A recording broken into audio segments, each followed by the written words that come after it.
Hello friends, இன்றைக்கி வீடியோவில் ரொம்ப சிம்பிளான டேஸ்டி ஃப்ரைட் ரைஸ் எப்படி செய்யறதா பார்க்க போகிறோம். இந்த ஃப்ரைட் ரைஸில் நம்ம சாஸ் எதுவுமே யூஸ் பண்ணாமல் ரொம்ப சிம்பிளாக செய்ய போகிறோம்.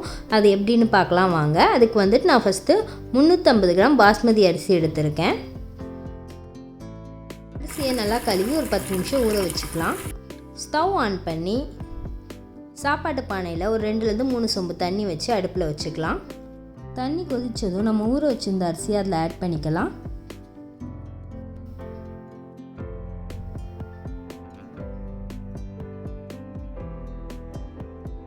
இப்போ சாப்பாடு நல்லா பொங்கி வந்துடுச்சு. சாப்பாடு வெந்துருச்சான்னு பார்த்துட்டு சாப்பாடு வெந்துருச்சுன்னா நம்ம வடிச்சிக்கலாம். சாப்பாடு வெந்துருச்சான்னு செக் பண்ணிவிட்டு சாப்பாடை வடிச்சிடலாம். 99% குக் ஆகிடுச்சு. ஃப்ரைட் ரைஸ்க்கு 99% குக் ஆனால் போதும்.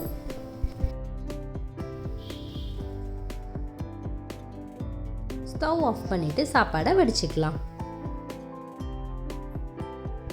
இப்போது சாப்பாடை வடித்தாச்சு. ஒரு விரிஞ்ச பாத்திரத்தில் நம்ம வடித்த சாப்பாடை கொட்டி வச்சுக்கலாம். ஏன்னா ரொம்ப சூடாக இருந்ததுன்னா சாப்பாடு ஒட்டிக்கும். ஸோ அதை நம்ம ஆற வச்சுக்கலாம். இந்த மாதிரி விரிஞ்ச பாத்திரத்தில் கொட்டி, அப்போ தான் ஒன்று ரொம்ப ஒட்டிக்காமல் வரும். ஃப்ரைட் ரைஸ் தேவையான காயெலாம் வெட்டி வச்சுருக்கேன். பீன்ஸ், அப்புறம் குடமிளகா, அப்புறம் 10 பல் பூண்டு நீளமாக கட் பண்ணி வச்சுருக்கேன். கேரட், அப்புறம் கோஸ் 250 கிராம், அப்புறம் கேரட், பீன்ஸ், குடமிளகாய் இதெல்லாம் சேர்த்து 250 கிராம் எடுத்திருக்கேன். ஸ்டவ் ஆன் பண்ணி கடாயை அடுப்பில் வச்சுக்கலாம். எண்ணெய் ஊற்றிக்கலாம்.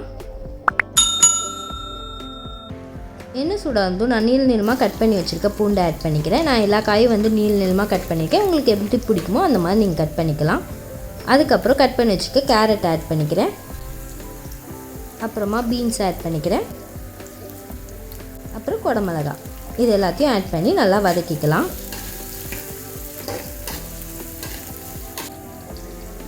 அப்புறம் கொஞ்சமாக உப்பு, இந்த வெஜிடபிள்ஸ்க்கு தேவையான அளவு உப்பு போதும், அதனால் கொஞ்சமாக உப்பு. அப்புறம் நான் கட் பண்ணி வச்சுருந்த கோஸையும் ஆட் பண்ணிக்கிறேன். இதெல்லாம் இப்போ நல்லா பாயில் ஆகணும். மோஸ்ட்டாக ஃப்ரைட் ரைஸ்க்கு ஹாஃப் பாயில் வெஜிடபிள்ஸ் தான் வைப்பாங்க.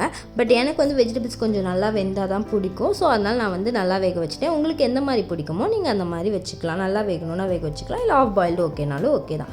இப்போ நம்ம வெஜிடபிள்ஸ்லாம் நல்லா வெந்துடுச்சு. இப்போ நாம் ஆற வச்சுருந்த ரைஸை அதில் ஆட் பண்ணிக்கலாம்.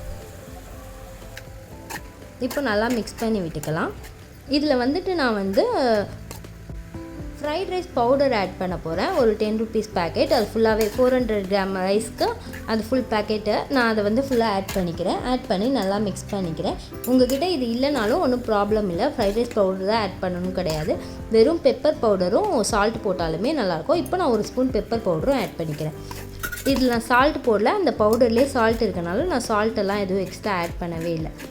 வெறும் பெப்பர் பவுடர் மட்டும் லாஸ்ட்டில் ஆட் பண்ணிக்கிறேன். நல்லா ஆட் பண்ணி நல்லா மிக்ஸ் பண்ணிக்கலாம். நம்மளோட சூப்பரான சிம்பிள் ஃப்ரைட் ரைஸ் ரெடி ஆயிடுச்சு. ரொம்ப டேஸ்டியாக. இப்போது ஃப்ரைட் ரைஸ்க்கு தொட்டுக்கிறதுக்காக நான் கொஞ்சம் மஷ்ரூம் கட் பண்ணி மசாலா போட்டு வச்சுருந்தேன். அதையும் ஃப்ரை பண்ணி எடுத்துக்கிறேன். நான் ஃப்ரைட் ரைஸ் பவுடர் ஏன் ஆட் பண்ணுறேன்னா கொஞ்சம் டேஸ்ட்டை என்ஹான்ஸ் பண்ணி கொடுக்கும். உங்கள்கிட்ட அந்த ஃப்ரைட் ரைஸ் பவுடர் கிடைக்கல இல்லைனாலும் ஒன்றும் ப்ராப்ளம் இல்லை.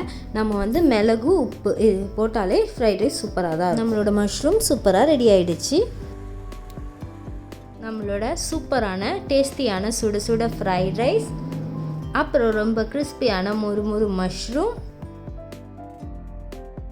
அப்புறம் உங்களுக்கு சாஸ் பிடிக்குன்னா டொமேட்டோ சாஸ் வச்சு சாப்பிட்லாம். நீங்களும் இதை கண்டிப்பாக ஒரு டைம் ட்ரை பண்ணி பாருங்கள்.